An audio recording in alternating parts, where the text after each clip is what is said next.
My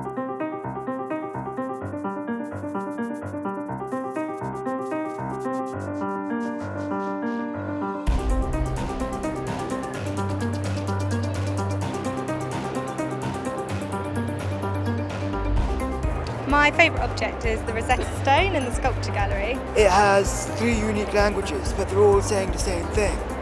And I think you can relate that to how in the world there are so many different languages, but at the end of the day, they're all intended to do the same thing, which is communicate ideas. Probably the Japanese gallery, and then particularly the prints in the Japanese gallery.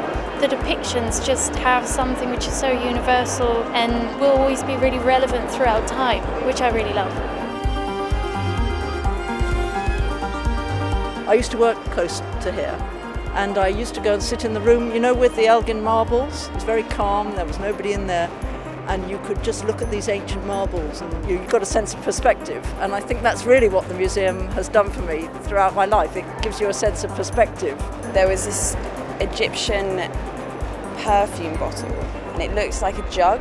Because it was a domestic object, you could imagine using it yourself. You just have this crazy connection with something that's 2,000 years old. At the moment, my favourite thing is the bust of Augustus. It's quite nice when people look over your shoulder and you draw Augustus looking like that.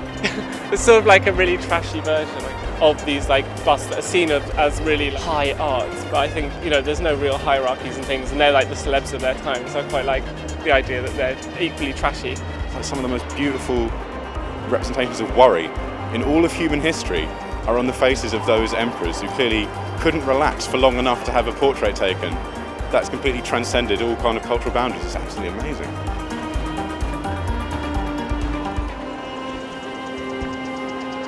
Oh, the dance. Yes, the dance is amazing. Really great. I think every museum should have much more interventions and people don't know what's happening. It seemed to me to be about coming to the museum. The dancers were looking and pointing at things and had that sense of surprise themselves. The movement is so different to how people normally behave and move that it gives you this mindset of how different humans can behave, which the objects also give you, because they're a reflection of all these different cultures and ways of expressing yourself as a human.